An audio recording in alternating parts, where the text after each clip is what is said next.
On April 28, 1945, a man who had once commanded the largest military force ever assembled in Europe sat hunched over a small wooden table in a concrete tomb beneath the ruins of Berlin. His hands trembled uncontrollably as he struggled to sign his name on a document that would formalize his marriage to a woman who had waited 12 years for this moment. The signature was barely legible, a shaky scrawl that bore little resemblance to the bold autograph that had once authorized the invasion of entire nations. Just 6 years earlier, this same man had stood on the balcony of the Reich Chancellery, watching 1 million Germans parade through the streets of Berlin in celebration of his 50th birthday. Troops had marched for 5 hours straight. The world's leaders had sent congratulatory telegrams. The future had seemed limitless. Now, surrounded by 2 meters of reinforced concrete and buried 8 meters beneath the garden of that same chancellery, Adolf Hitler faced a reality that even his most delusional pronouncements could no longer obscure. The Soviet army was less than 500 meters away. The sound of their artillery shook dust from the bunker's ceiling with every explosion. And the man who had promised to rule for 1,000 years was down to his final 48 hours. This is the story of what really happened in those last 2 days. Not the sanitized version that appeared in official histories, but the chaotic, desperate, and ultimately pathetic finale to one of history's most destructive regimes. What unfolded between the morning of April 28th and the afternoon of April 30th, 1945, would be witnessed by fewer than 50 people, most of whom would not survive the week. But their testimonies, given in interrogation rooms and courtrooms in the years that followed, paint a picture of those final hours that is more disturbing than any propaganda could ever suggest. To understand the claustrophobia and madness of Hitler's final days, you first need to understand the bunker itself. The Führerbunker was not a single room, but a complex 2-level underground facility that had been constructed in 2 phases. The upper bunker, built in 1943, contained servant quarters, kitchen facilities, and rooms for Hitler's personal staff. The lower bunker, completed in October 1944, was the Führer's final command center. The lower bunker consisted of 18 cramped rooms arranged along a central corridor. The walls were made of reinforced concrete, 2 meters thick, designed to withstand direct hits from the heaviest bombs the Allies could drop. But what those walls protected against external destruction, they amplified in terms of internal suffering. The ventilation system was inadequate. The air was constantly stale, thick with the smell of diesel fuel from the emergency generators, unwashed bodies, and the faint odor of decay that seemed to seep through the concrete from the devastated city above. There was no natural light. The fluorescent tubes cast everything in a sickly yellow-green glow that made everyone look corpse-like even before they were dead. The constant vibration from Soviet artillery fire caused the lights to flicker and sometimes fail entirely, plunging the bunker into darkness, broken only by the flashlights and candles that the occupants carried at all times. By April 28, 1945, approximately 40 people were crammed into this underground tomb. Some were there by choice, displaying a loyalty to Hitler that would ultimately prove fatal.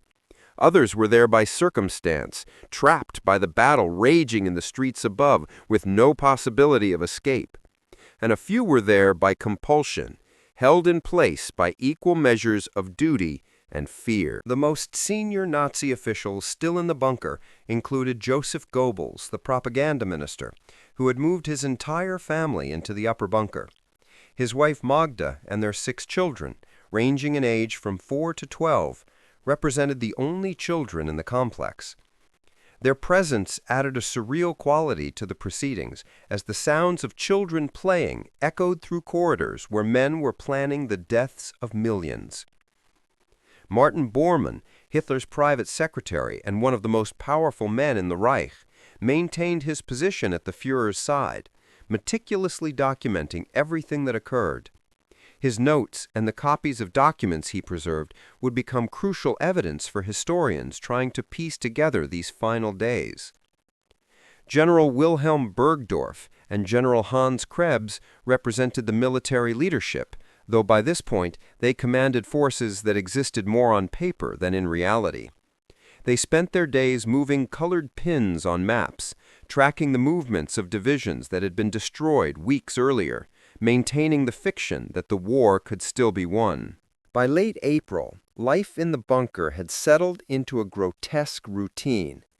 Hitler typically woke around noon, having spent most of the previous night in conferences that stretched into the early morning hours.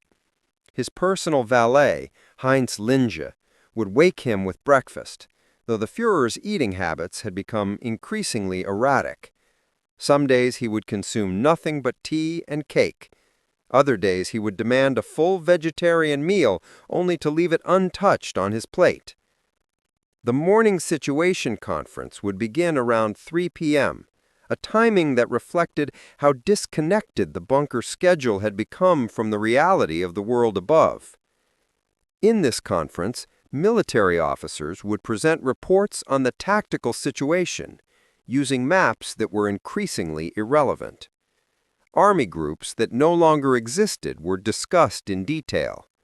Counterattacks by divisions that had been annihilated days earlier were planned with meticulous care. Those who attended these conferences described them as journeys into madness. Hitler would fly into rages at the mention of any retreat, screaming that his generals were cowards and traitors. He would then calm down and begin planning elaborate offensive operations, moving his finger across the map to show how phantom armies would encircle and destroy Soviet forces.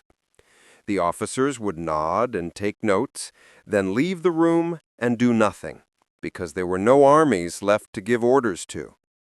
The afternoon would typically include a rest period for Hitler, followed by tea with his secretaries and Eva Braun, who had arrived in the bunker on April 15th, determined to die with the man she loved.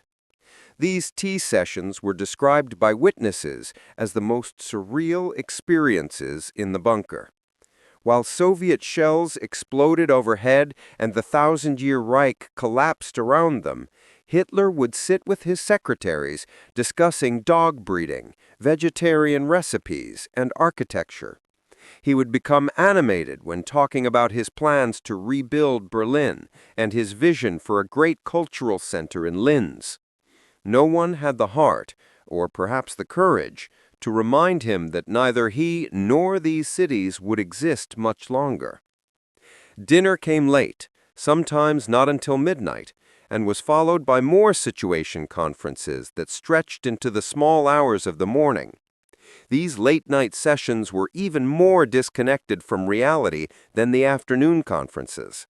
Hitler would ramble about betrayal, about how the German people had proven unworthy of him, about how history would vindicate his vision, even if his contemporaries could not understand it. But by April 28th, even this routine was breaking down, because Hitler himself was breaking down. The man who emerged from his private quarters that morning bore little resemblance to the figure who had dominated Europe just 5 years earlier. At 56 years old, Hitler looked like a man of 70.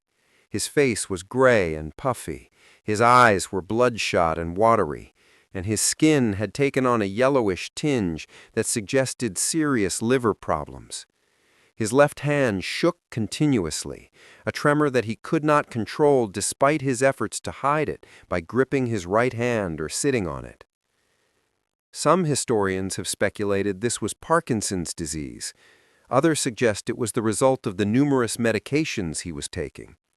And the medications were extensive. Hitler's personal physician, Dr. Theodor Morell, had been injecting him with a cocktail of drugs for years.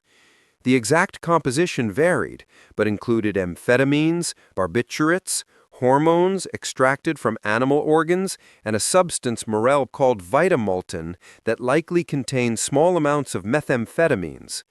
By April 1945, Hitler was receiving multiple injections daily, and the cumulative effect of years of drug use was evident in his physical and mental deterioration. His gait had become shuffling and uncertain. He dragged his left leg slightly and needed assistance walking longer distances. His posture was stooped, as if he was carrying an invisible weight on his shoulders. When he sat, he would slump in his chair, a far cry from the rigid military bearing he had maintained throughout his rise to power. But perhaps most striking was his emotional volatility. Hitler had always been capable of theatrical rages, but in the bunker, these outbursts had become more frequent and more disconnected from any tactical reality. He would scream for minutes at a time about betrayal and cowardice, his face turning red, spittle flying from his lips. Then, just as suddenly, he would become calm, even gentle, speaking in a quiet voice about his dog Blondie, or asking after the health of his secretaries. This was the man who, on the morning of April 28th, made the decision to marry Eva Braun and prepare for his own death. The decision had been building for days, but certain events in the preceding 24 hours had made it inevitable. The evening of April 27th had brought news that shattered what remained of Hitler's faith in human loyalty. A message arrived in the bunker, delivered by Heinz Lawrence, the representative from the propaganda ministry. The message was a Reuters news report, broadcast by the BBC, announcing that Heinrich Himmler, the Reichsführer SS, and one of the most powerful men in Nazi Germany, had been secretly negotiating surrender terms with the Western Allies through Count Folke Brunnerdatt of Sweden.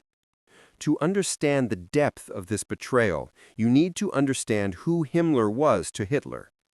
Heinrich Himmler had been one of Hitler's earliest supporters, joining the Nazi Party in 1923. He had built the SS from a small bodyguard unit into a massive organization that controlled the concentration camps, the Gestapo, and entire Waffen-SS military divisions. He had been absolutely instrumental in implementing Hitler's most heinous policies, including the Holocaust itself. More than that, Himmler had cultivated an image of absolute loyalty.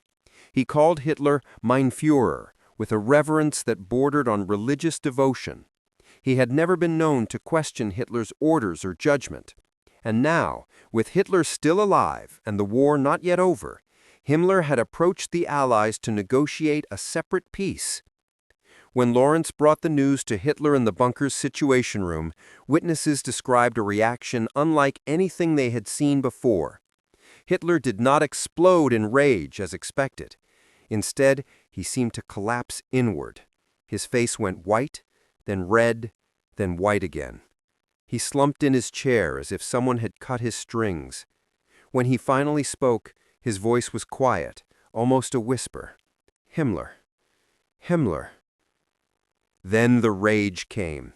But this was not the theatrical anger of his earlier outbursts. This was something colder and more terrible. Hitler stood up, his entire body shaking with fury, and denounced Himmler as the worst traitor in human history. He ranted that Himmler's betrayal was worse than Judas's betrayal of Christ, worse than any military defeat, worse than all the failures of his generals combined. "Nothing remains," Hitler shouted. "Nothing is spared me. No allegiances are kept, no honor lived up to, no disappointments that I have not had, no betrayals that I have not experienced. And now this is the worst treachery I have ever known." For the next hour, Hitler paced the bunker's conference room, alternating between fury and what observers described as something close to tears. He ordered Himmler's arrest and execution, though everyone present understood that with Himmler far from Berlin and commanding SS units, such orders were meaningless. But Hitler's vengeance would find a closer target. SS Gruppenführer Hermann Fegelein, Himmler's representative in the bunker and the husband of Eva Braun's sister Gretel, had left the bunker without permission several days earlier. He had been found in his apartment in civilian clothes, drunk and preparing to flee Berlin. Documents found in his possession suggested he knew about Himmler's negotiations. Fegelein was brought back to the bunker under guard. Hitler, still enraged by Himmler's betrayal, ordered Fegelein stripped of his rank and shot. Eva Braun, despite the fact that Fegelein was her brother-in-law and her sister was pregnant with his child, did not intervene on his behalf. Some accounts suggest Hitler asked her opinion, and she simply shrugged and said he deserved it for his disloyalty. On the evening of April 28th, Fegelein was taken to the Chancellery Garden above the bunker and executed by firing squad. It was one of the last official acts of military justice carried out by the Third Reich, and it was carried out on Hitler's personal order against a member of his extended family. The message was clear. In these final hours, not even the closest ties would be respected. Betrayal would be punished by death, even as death approached them all. But Himmler's betrayal was not the first.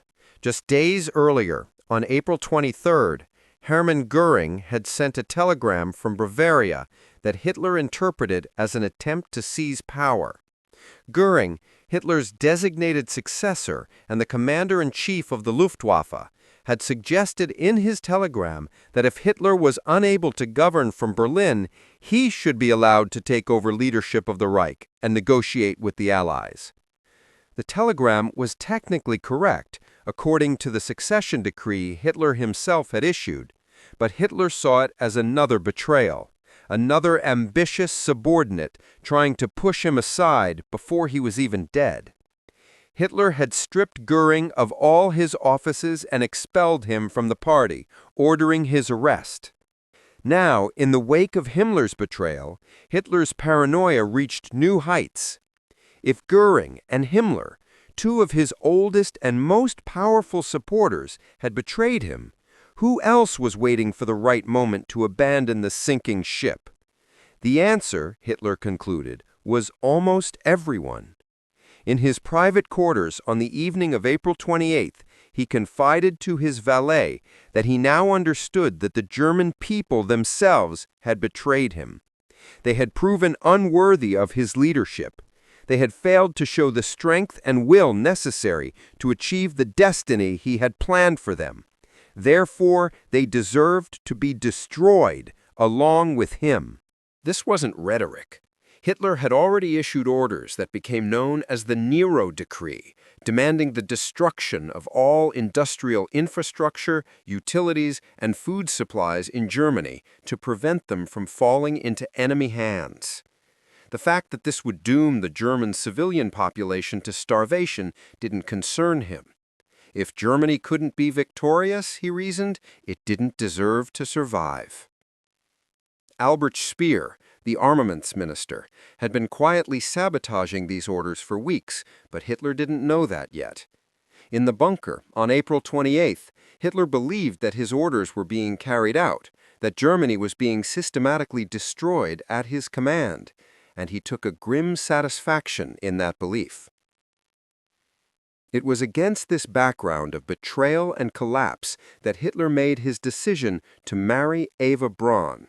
Eva had been his companion for over 12 years, but he had always refused to marry her, claiming that he was wedded to Germany and couldn't divide his attention with a wife. Now, with Germany lost and his own death imminent, that objection no longer mattered. Eva herself had been pressing for the marriage, not because it would change anything about their relationship, but because she wanted to die as Frau Hitler rather than as a mistress. In the insane hierarchy of the bunker, where status and protocol still mattered even as the Reich collapsed, the title mattered to her. Hitler agreed on the morning of April 28th. He told Martin Bormann to arrange for a civil ceremony to be conducted as soon as possible. The challenge was finding an official authorized to conduct marriages who could reach the bunker through the battle raging in Berlin's streets. After several hours of searching, they located a municipal councillor named Walter Wagner, who was fighting with the Volkssturm, the desperate last-ditch force of old men and boys that represented Germany's final mobilization. Wagner was brought to the bunker, still wearing his Volkssturm armband and helmet, to conduct what would be his first and last wedding ceremony in an official capacity. The wedding ceremony took place in the map room of the bunker at approximately 1 a.m. on April 29th. It was one of the most surreal events in the bunker's surreal final days, a formal ceremony conducted according to all the proper legal procedures, while Soviet shells shook dust from the ceiling above. Walter Wagner, the municipal councillor who had been dragged from the front lines to perform the ceremony, was clearly nervous. He still wore his Volkssturm uniform, and his hand shook as he prepared the documents. The wedding certificate had to be filled out by hand, as there were no printed forms available in the bunker. Hitler and Eva Braun stood before Wagner, with Joseph Goebbels and Martin Bormann serving as witnesses. Eva wore a black silk dress that Hitler particularly liked. Hitler wore his usual military uniform, though without the elaborate decorations he had favored in earlier years. Wagner began the ceremony with the traditional questions about Aryan ancestry. Both Hitler and Eva had to declare that they were of pure Aryan descent and free of hereditary diseases that would prevent marriage under the racial laws of the Third Reich. The irony of conducting this racial purity ritual while the Reich itself was in its death throes was lost on no one present, but the ceremony proceeded according to form.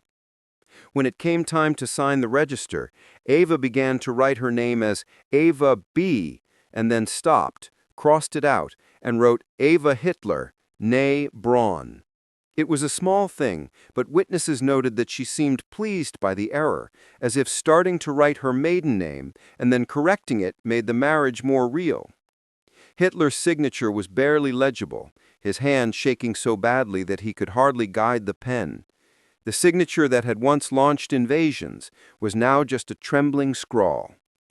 Wagner completed the official paperwork and then fled the bunker as quickly as he had arrived, returning to his Volkssturm unit to almost certain death in the battle for Berlin. After the ceremony, Hitler hosted a small wedding reception in his study. Champagne and sandwiches were served, luxuries that were increasingly rare in the besieged bunker. The mood was described by witnesses as artificially cheerful, everyone trying to pretend that this was a normal celebration rather than a wake for themselves and for Germany. Hitler reminisced about how he and Eva had first met in 1929, when she was working in the photo studio of Heinrich Hoffmann, Hitler's personal photographer. He spoke about the early days of the movement, the struggles and triumphs of the 1920s and 1930s. For a brief few hours, the conversation avoided the present and focused on the past, when everything had seemed possible. But the celebration couldn't last. The sound of artillery was constant, and messengers periodically arrived with reports from the world above. Each report was worse than the last. Soviet forces were advancing on all fronts. The Reichstag had fallen. German defenders were running out of ammunition. It was only a matter of hours, perhaps a day at most, before Soviet soldiers would be at the bunker entrance. Around 4 a.m., Hitler excused himself from the gathering and retreated to an adjoining room with one of his secretaries, Traudl Junge. He told her that he wanted to dictate his last will and testament, both personal and political. The documents he dictated in the next few hours would be his final statements to history, and they reveal a man who, even at the end, refused to accept any responsibility for what had happened. Hitler's political testament began with a lie that he seemed to genuinely believe, that he had not wanted war in 1939. He claimed that the war had been forced upon him by international Jewish conspirators who controlled the governments of Britain and France. This was, of course, completely false. Hitler had planned and prepared for war. He had given orders for the invasion of Poland. But in his final hours, he rewrote history in his own mind, casting himself as the victim rather than the aggressor. He then went on to blame everyone except himself for Germany's defeat. The military leadership had been incompetent. The German people had not shown sufficient will to victory. His subordinates had betrayed him at every turn. Even in his final moments, Hitler could not bring himself to acknowledge that his decisions, his strategies, and his fundamental ideology had led directly to Germany's destruction. But the testament wasn't just an exercise in blame shifting. It also contained specific provisions for the governance of Germany after his death. Hitler expelled both Göring and Himmler from the party and from all government positions for their betrayals. He appointed Admiral Karl Dönitz as president of the Reich and commander-in-chief of the armed forces, a surprising choice given that Dönitz was not a political figure and had not been part of Hitler's inner circle. Joseph Goebbels was appointed Reich Chancellor, while Bormann was designated as party minister. Other positions were filled with names that meant nothing, because by the time this testament was read, none of these appointments would matter. The government Hitler was creating in his testament would never function, because Germany would surrender unconditionally just days after his death. But perhaps the most revealing part of the political testament was its final section, where Hitler urged the German leadership to continue the war and, above all, to continue the racial struggle. Even facing death, even with his Reich in ruins, Hitler's final command was to continue persecuting Jews.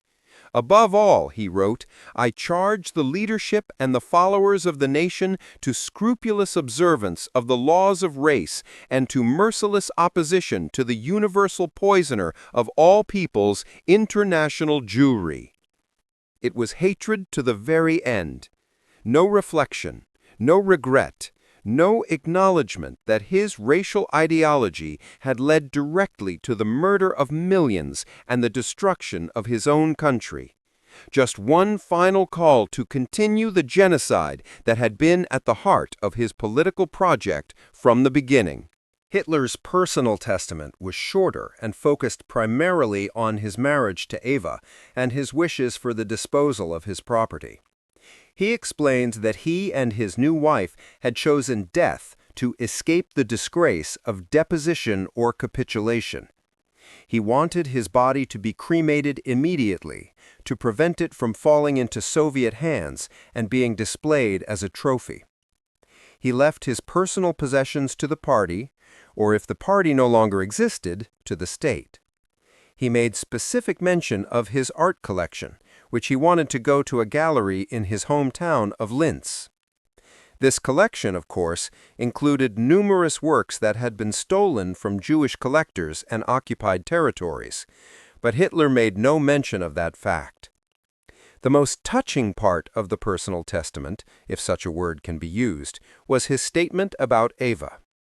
He wrote that she had come to Berlin of her own free will and had chosen to die at his side.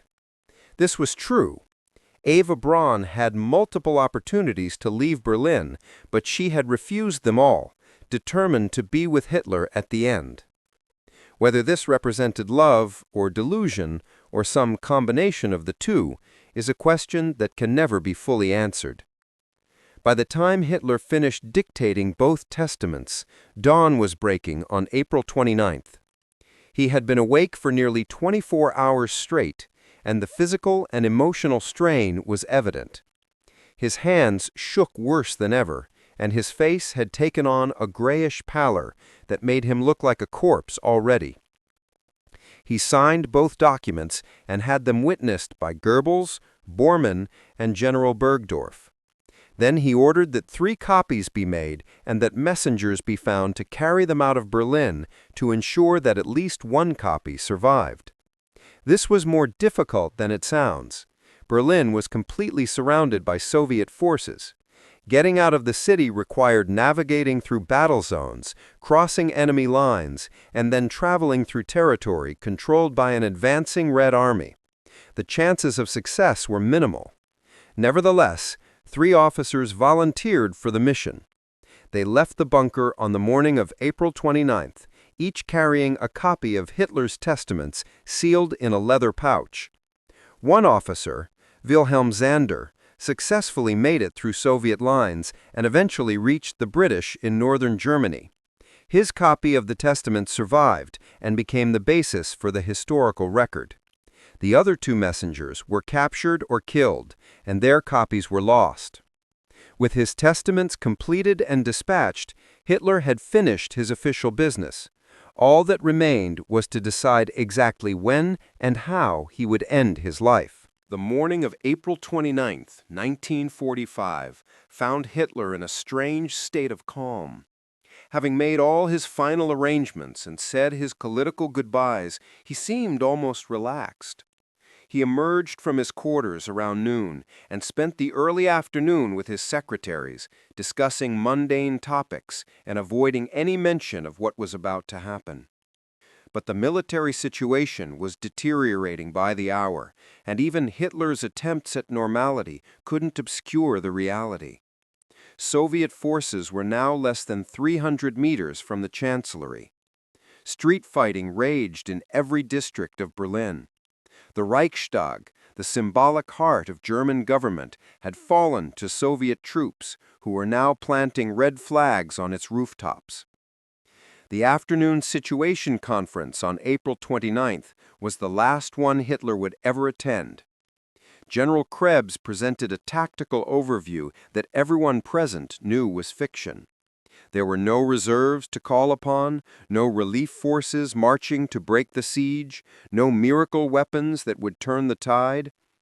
The German forces defending Berlin numbered perhaps 10,000 combat-effective soldiers, facing over 300,000 Soviet troops supported by tanks and artillery.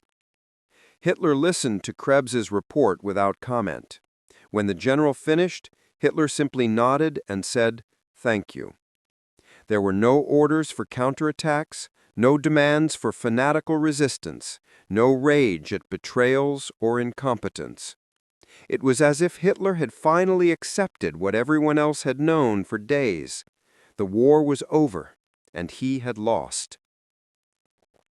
After the conference, Hitler retired to his quarters with Eva. They spent the afternoon and evening alone, with orders that they were not to be disturbed except in case of emergency. What they discussed in those final private hours together is unknown, but we can imagine the conversations.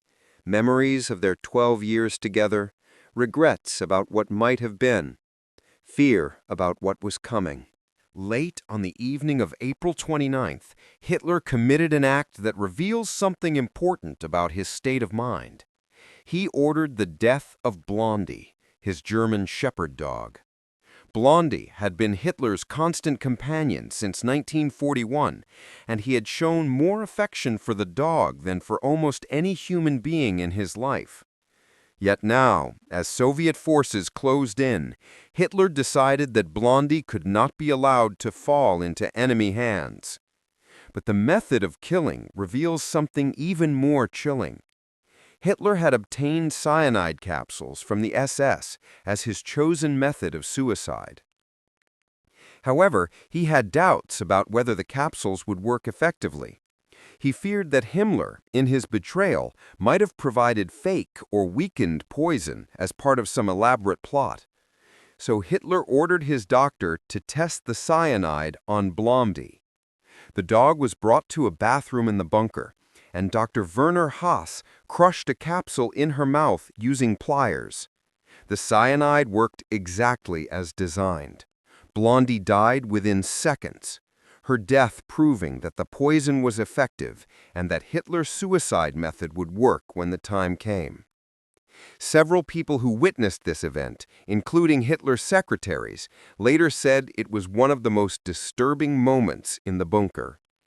The fact that Hitler showed visible distress at Blondie's death, more distress than he had shown at news of hundreds of thousands of German soldiers dying in the war, revealed his twisted priorities and complete disconnect from normal human empathy. After Blondie's death, Hitler ordered that the dog's puppies also be killed. They were shot by one of the bunker guards. Then Hitler went back to his quarters and didn't emerge again until the morning of April 30th. Hitler woke early on April 30th, around 9 a.m., which was unusual for him. He had breakfast with his two secretaries, Traudl Junge and Gerda Christian, and with his dietitian, Constanza Manciale. The conversation was subdued. Everyone knew what was coming, but no one wanted to be the first to mention it. After breakfast, Hitler requested that his entire staff assemble in the bunker's corridor. It was time for the final farewell.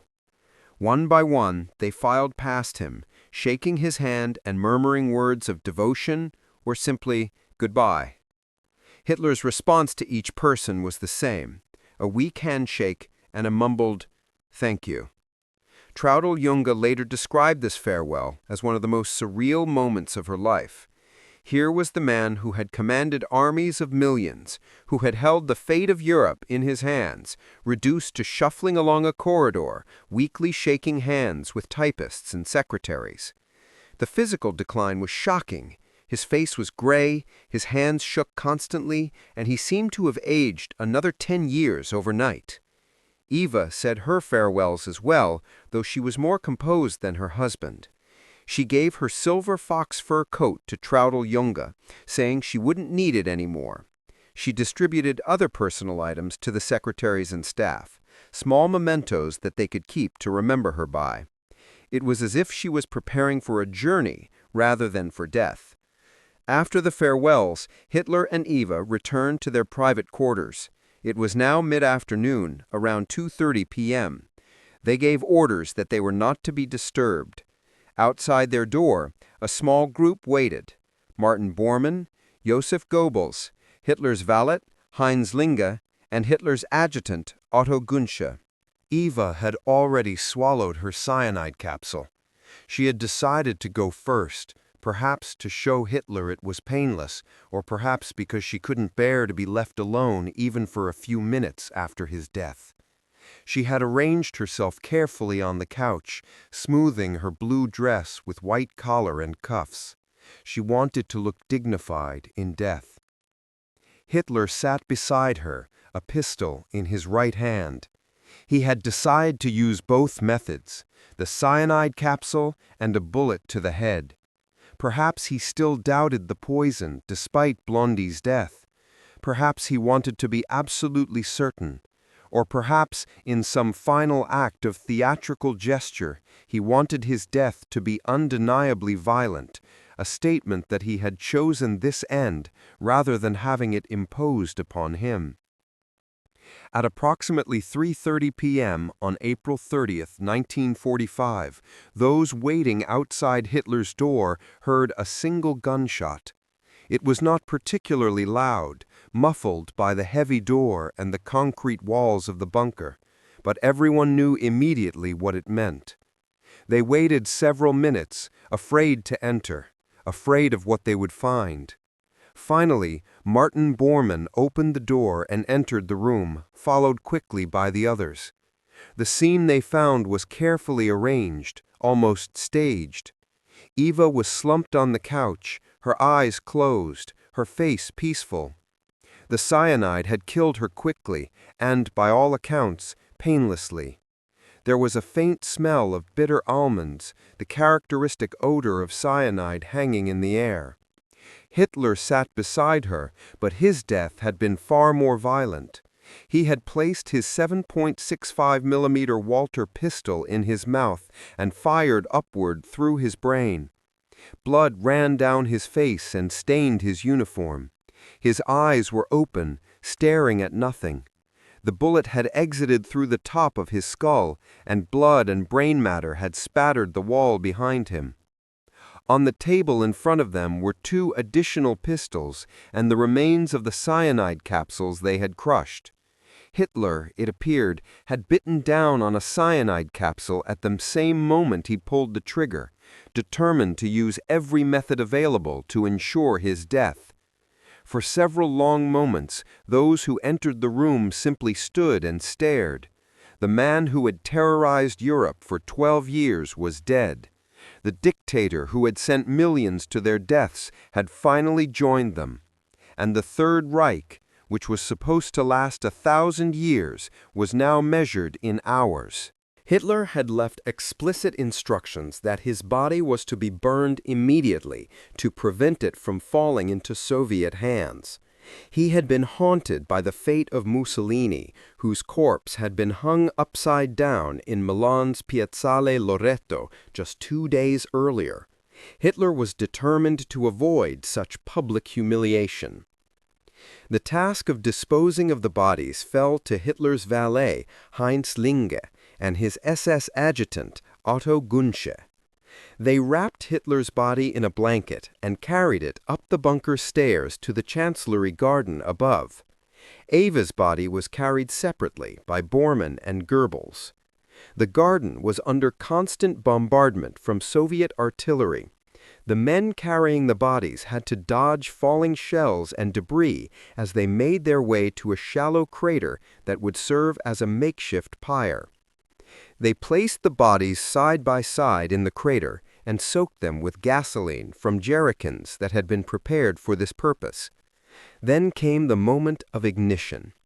Gunsche struck a match and threw it onto the gasoline-soaked bodies.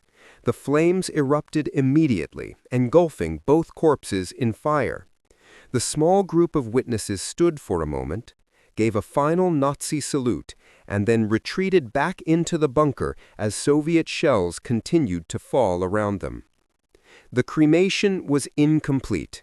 The amount of gasoline available was insufficient to completely reduce the bodies to ash, and the constant shelling prevented the attendants from staying above ground long enough to ensure thorough burning. Over the next few hours, they made several trips back to the garden to add more gasoline and tend to the fire, but their efforts were limited by the ongoing Soviet bombardment. The immediate hours after Hitler's death were characterized by a strange combination of grief, relief, and paralysis. The man who had dominated every decision for 12 years was gone, and those he left behind seemed unsure how to proceed without him. Joseph Goebbels emerged as the de facto leader of what remained of the government. As the newly appointed Reich Chancellor, according to Hitler's testament, he now held the highest position in Nazi Germany. But it was a position without power, a title without meaning. He commanded a government that controlled less than 2 square kilometers of territory in the heart of Berlin, and even that was shrinking by the hour. Goebbels gathered the bunker's inhabitants and announced Hitler's death.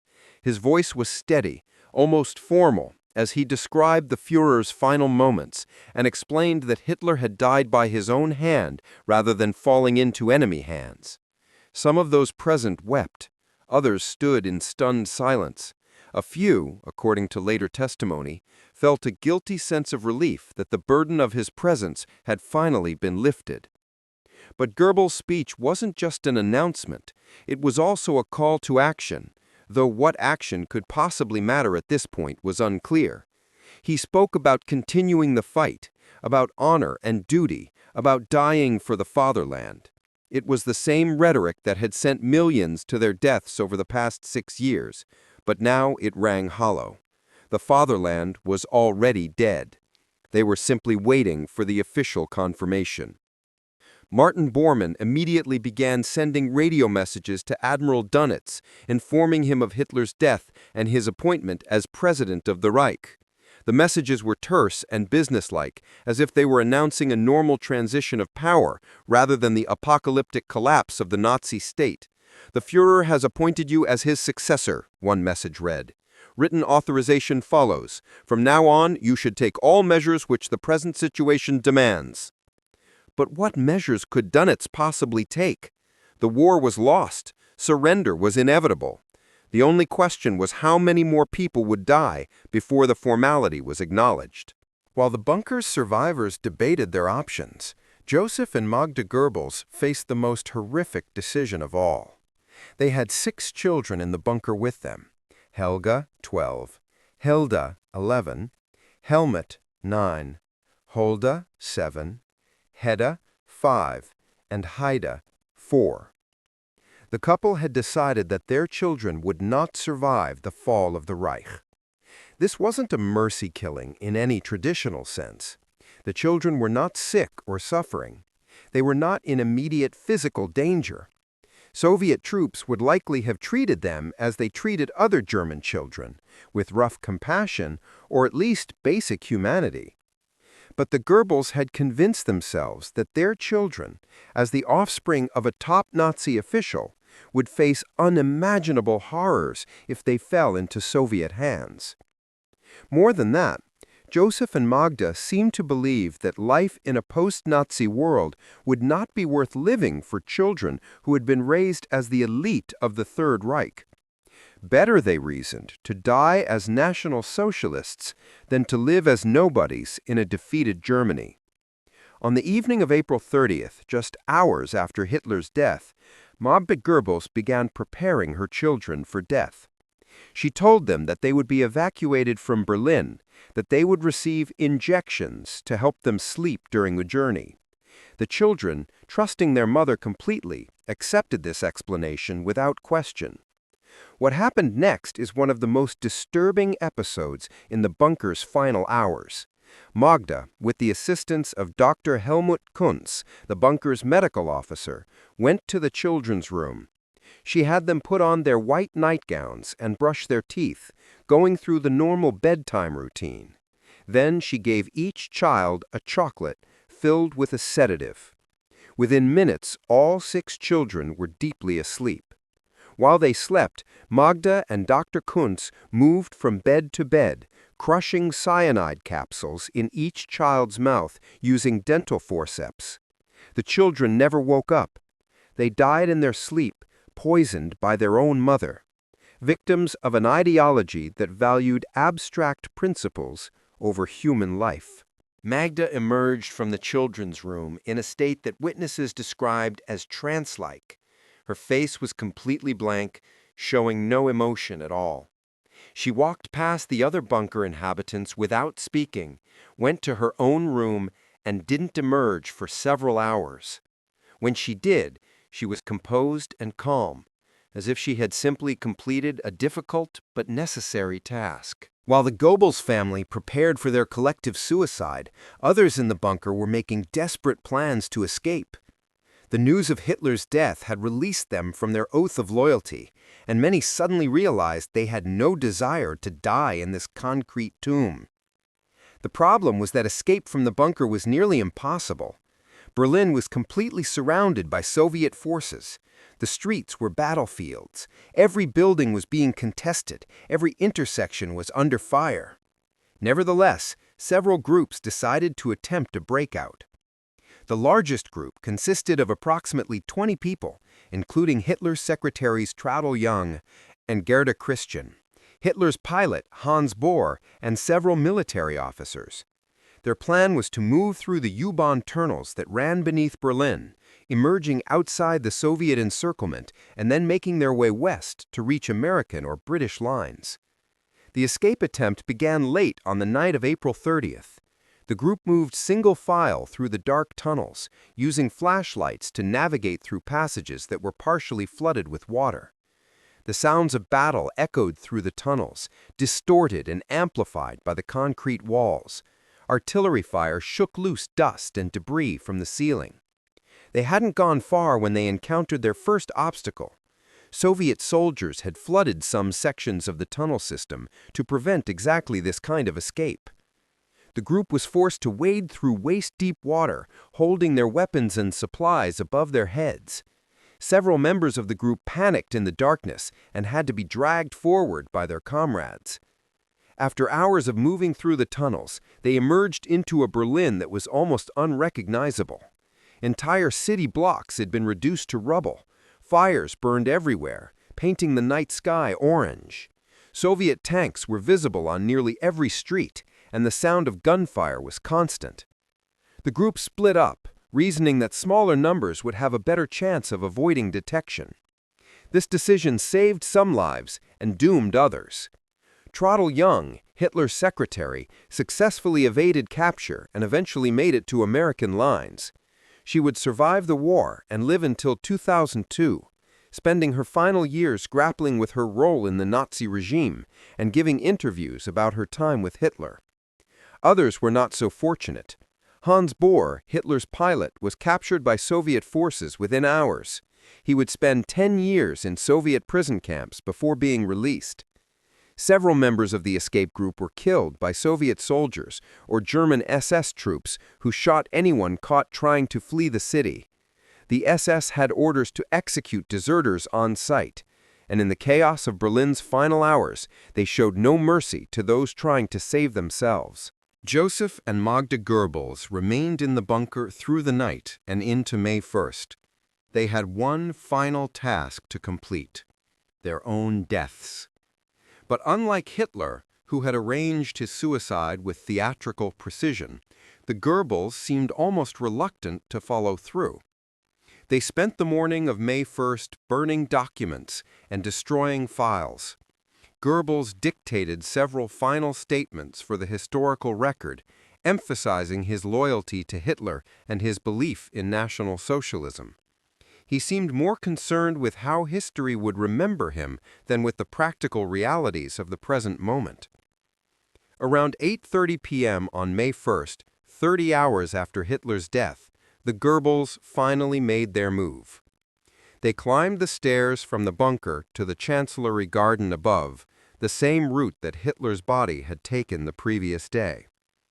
Unlike Hitler, who had ordered others to burn his corpse, the Goebbels had arranged for an SS orderly to shoot them after they took cyanide. The details of their deaths remain somewhat unclear, with different witnesses providing conflicting accounts.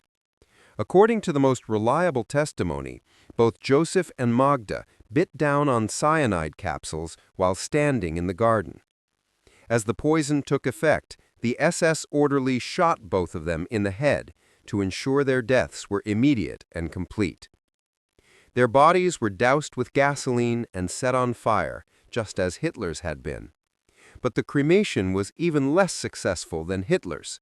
The flames were allowed to burn for only a short time before being extinguished, leaving the bodies partially charred but still identifiable. With the deaths of the Goebbels, the last remnants of Hitler's inner circle were gone.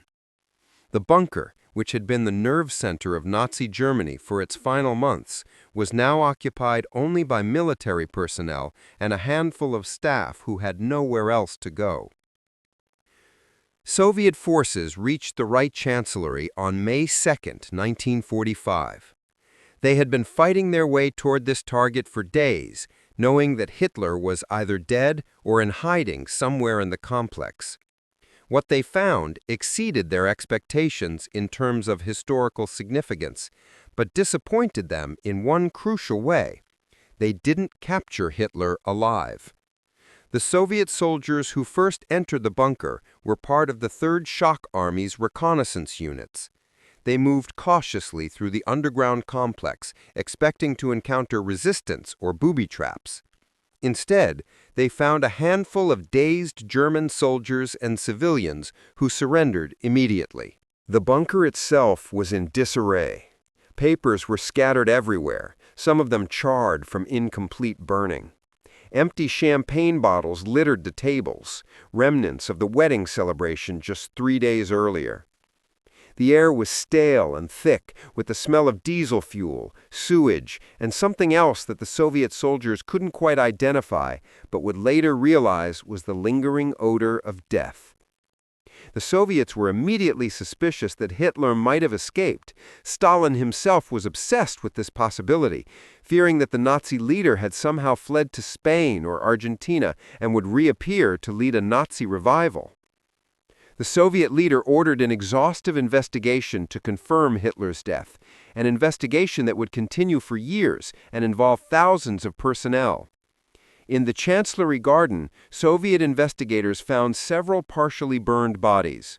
Initial examination suggested that 2 of them might be Hitler and Eva Braun, but the bodies were so badly damaged that immediate identification was impossible. The Soviets carefully photographed and documented everything they found, then removed the bodies for more detailed examination. The bodies, believed to be Hitler and Eva Braun, were transported to a Soviet field hospital in the Berlin suburb of Buch. There, a team of Soviet pathologists conducted autopsies under extreme secrecy. Stalin had ordered that news of Hitler's death not be released until Soviet intelligence was absolutely certain of the identification. The autopsy of the male body revealed extensive damage from fire, but enough remained for examination. The pathologists noted a gunshot wound to the head consistent with suicide. They also found evidence of cyanide poisoning, based on the smell and discoloration of tissues. The body was that of a man in his 50s, approximately Hitler's age and build. But the most definitive identification came from dental records. Hitler's dental work was distinctive and had been well documented by his dentists over the years. The Soviets had captured Hitler's dentist, Hugo Blaschka, and his dental technician, Kate Hauschermann. Under interrogation, Hauschermann was able to identify Hitler's dental remains with absolute certainty, describing in detail the bridges, crowns, and other dental work that matched what the pathologists had found. The female body was more easily identified as Eva Braun. It was less damaged by fire, and the dental identification was straightforward. The autopsy also revealed that she had died from cyanide poisoning, with no evidence of gunshot wounds, exactly as witnesses had described. By mid-May 1945, the Soviet investigation team was confident that they had found and identified Hitler's body. But Stalin, still paranoid about the possibility of Hitler's escape, ordered that this information be kept secret. Publicly, Soviet officials continued to claim uncertainty about Hitler's fate, suggesting that he might have escaped and gone into hiding. This decision to keep Hitler's death secret would have significant consequences. For years, rumors persisted that Hitler had survived and fled to South America. These conspiracy theories were fueled by the Soviet Union's own propaganda and by genuine uncertainty among Western intelligence agencies who didn't have access to the Soviet evidence. The news of Hitler's death, when it was finally confirmed, had mixed effects across Germany and the world. For many Germans, it brought a strange sense of relief. The man whose decisions had led to their country's destruction was gone. Perhaps now they could begin the process of rebuilding and reconciling with the world. But for convinced Nazis, Hitler's death represented the end of everything they believed in. Some committed suicide, unable to face a world without their Führer. Others destroyed evidence of their Nazi affiliation and tried to blend into the civilian population. A few remained defiant, retreating into denial and conspiracy theories that persist to this day. Germany surrendered unconditionally on May 8, 1945, just 8 days after Hitler's death. Admiral Dönitz, whom Hitler had appointed as his successor, quickly realized that continuing the war was pointless. He had no political authority, no military capacity, and no support from the German population. His brief tenure as president of the Reich consisted primarily of negotiating the terms of Germany's surrender. The end of the war in Europe brought with it the full revelation of Nazi atrocities. As Allied forces liberated concentration camps across Germany and occupied Europe, the world began to understand the true scale of the Holocaust. The murder of 6 million Jews, along with millions of other victims, had been carried out in Hitler's name and under his orders. The Nuremberg trials, which began in November 1945, put surviving Nazi leaders on trial for war crimes and crimes against humanity. The prosecutors presented overwhelming evidence of Nazi atrocities, using documents that Hitler himself had signed and testimony from witnesses who had carried out his orders. Many of those tried at Nuremberg attempted to place all blame on Hitler, claiming they were simply following orders or didn't know the full extent of the crimes being committed. Some of these claims were true, others were self-serving lies. But the trials established an important principle, that following orders is not an absolute defense against charges of crimes against humanity. The final 48 hours of Hitler's life reveals something important about the nature of totalitarian leadership. The man who had seemed almost superhuman in his ability to dominate Germany and terrorize Europe was ultimately just a human being, subject to the same fears, weaknesses, and mortality as anyone else. Hitler's physical deterioration in the bunker showed how the stress of leadership in a criminal regime takes its toll. The tremors, the hunched posture, the gray complexion, these were not just signs of age or illness, but manifestations of the psychological burden of being responsible for millions of deaths and the destruction of an entire civilization. His emotional state in those final hours revealed a man who could not accept responsibility for his own actions. Even facing death, Hitler blamed others, his generals, his allies, the German people themselves. This inability to acknowledge his own role in Germany's catastrophe is characteristic of authoritarian leaders who build their power on the myth of their own infallibility. The betrayals by Göring and Himmler, which so enraged Hitler, were inevitable consequences of the system he had created. In a regime based on personal loyalty rather than institutions or principles, loyalty lasts as long as the leader appears capable of delivering on his promises. Once it became clear that Hitler could not win the war, even his closest associates began looking for ways to save themselves. Hitler's marriage to Eva Braun in the bunker's final hours has been interpreted in various ways by historians. Some see it as a final romantic gesture, Hitler's way of honoring the woman who had stood by him for 12 years. Others view it as a cynical manipulation, Hitler ensuring that Eva would remain loyal to the end by finally giving her the status she had always wanted. The truth is probably somewhere between these extremes. Hitler likely did feel something for Eva, though whether it was love in any conventional sense is questionable.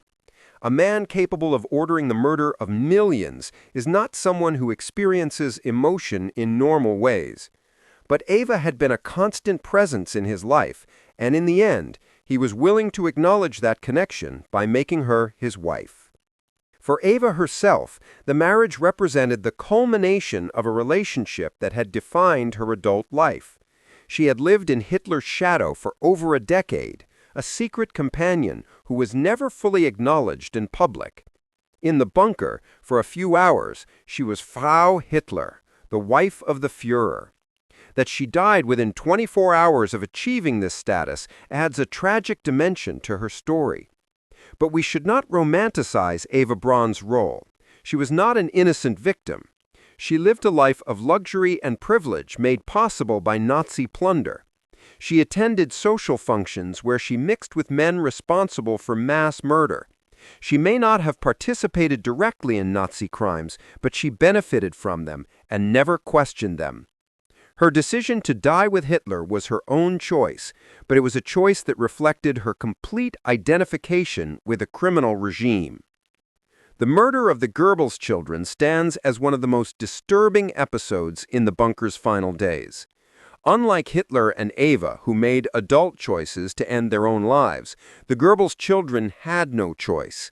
They were killed by their parents, poisoned in their sleep because Joseph and Magda Goebbels couldn't imagine a world for them outside of National Socialism. This act reveals the ultimate consequence of totalitarian ideology. When a political belief system becomes so all-encompassing that it replaces family bonds, religious values, and basic human morality, the result is the kind of fanaticism that allows parents to murder their own children rather than let them live in a world without their preferred political system. The Goebbels children's deaths also demonstrate the intergenerational impact of Nazi ideology. These children had been raised from birth to believe in National Socialism. Their entire worldview had been shaped by Nazi propaganda. Their names had been carefully chosen to begin with H in honor of Hitler.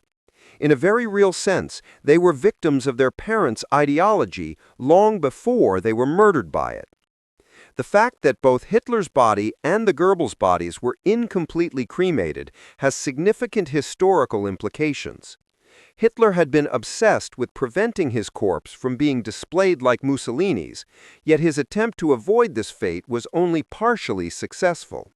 The incomplete cremation meant that Soviet authorities were able to positively identify Hitler's remains, which provided definitive proof of his death. This might seem like a minor point, but in the immediate post-war period it was crucial.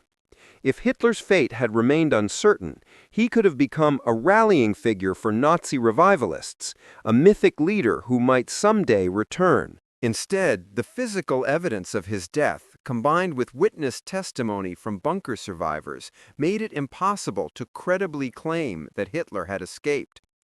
The myth of the Führer's invincibility was shattered not just by military defeat, but by the undeniable proof of his corpse. The Soviet decision to keep this evidence secret for years created problems of its own. Conspiracy theories about Hitler's survival flourished in the absence of definitive, official confirmation of his death.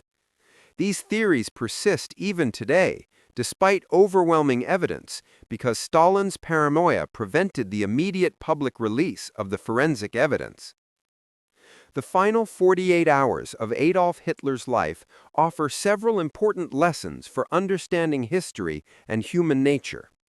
First, they demonstrate that no leader, however powerful, is invulnerable to the consequences of their own decisions.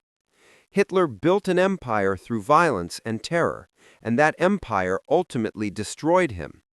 The very methods he used to gain and maintain power, intimidation, brutality, betrayal of allies, became the tools that his enemies and eventually his own subordinates used against him. Second, these hours reveal the bankruptcy of totalitarian ideology. National Socialism promised to create a new order that would last 1,000 years. It lasted 12. It promised to make Germany the master of Europe. It left Germany divided, occupied, and morally shattered. The gap between Hitler's grandiose self-image and the magnitude of his crimes could not be more stark. Third, the bunker's final days show how quickly political power can evaporate when it's based solely on personal authority rather than legitimate institutions. Hitler's power was absolute as long as he appeared capable of delivering victory. The moment that illusion shattered, his control disintegrated. Men who had sworn loyalty until death began plotting their escapes. The machinery of government collapsed within hours. Fourth, these events remind us that evil is ultimately human. Hitler was not a supernatural force or an alien presence. He was a human being who made choices, and those choices had consequences. Understanding this is important because it means that what happened in Nazi Germany could, under the right circumstances, happen again. The capacity for that kind of evil exists within human nature, which means we must remain vigilant against the conditions that allow it to flourish. On April 30th, 1945, at approximately 3:30 in the afternoon, Adolf Hitler ended his life with a combination of cyanide and a gunshot to the head. He died sitting on a couch next to the woman he had married just hours before, in a small room buried 8 meters beneath the ruins of Berlin. It was an ending that matched neither his grandiose self-image nor the magnitude of his crimes. There was no final battle, no last stand against overwhelming odds, no dramatic final speech for history. Just an old man, sick and broken, taking poison and pulling a trigger in a concrete bunker while Soviet soldiers advanced through the streets above. The 48 hours that preceded his death had been filled with desperate attempts to maintain dignity in the face of total collapse. The wedding ceremony, the testaments, the careful arrangements for the disposal of his body, all of these were Hitler's attempts to control his legacy, to ensure that history would remember him as he wanted to be remembered, rather than as he actually was. But history has not been kind to Hitler's memory. The 1,000-year Reich he promised lasted 12 years. The glory he sought for Germany became its greatest shame. The monuments he planned to his own greatness became memorials to his victims, and the image he tried so carefully to craft of himself as a great leader and visionary has been replaced by the reality: a mediocre man whose ideology led to the deaths of tens of millions and whose final hours were characterized by cowardice, denial, and self-pity. The bunker where Hitler died was eventually destroyed by Soviet and East German authorities. Nothing remains of it now except historical photographs and the testimony of those who were there. The site is unmarked, deliberately so, to prevent it from becoming a pilgrimage destination for neo-Nazis. This is perhaps fitting. Hitler wanted to be remembered forever, to have monuments and memorials that would last for millennia. Instead, the place where he died has been erased from the landscape, deliberately forgotten, reduced to a footnote in history rather than the centerpiece he imagined. But while the physical location may be forgotten, the lessons of those final 48 hours must not be. They remind us of the consequences of unchecked power, the dangers of totalitarian ideology, and the ultimate fragility of regimes built on violence and lies. They show us that no amount of propaganda, no force of personality, and no military might can ultimately overcome the basic human desire for freedom and the moral laws that govern human behavior. Adolf Hitler's final 48 hours were not the epic conclusion to a great historical drama. They were the pathetic ending to a criminal career, the inevitable result of choices that had doomed him and his nation from the start. And in that ending, there is a warning for all of us that the path of hatred and violence leads only to destruction, not just of one's enemies, but ultimately of one's self. If this video helped you understand this crucial moment in history, please like and subscribe to our channel. We bring you in-depth historical documentaries that go beyond the surface to explore what really happened in the most important events of World War II. Thank you for watching, and remember, those who cannot remember the past are condemned to repeat it.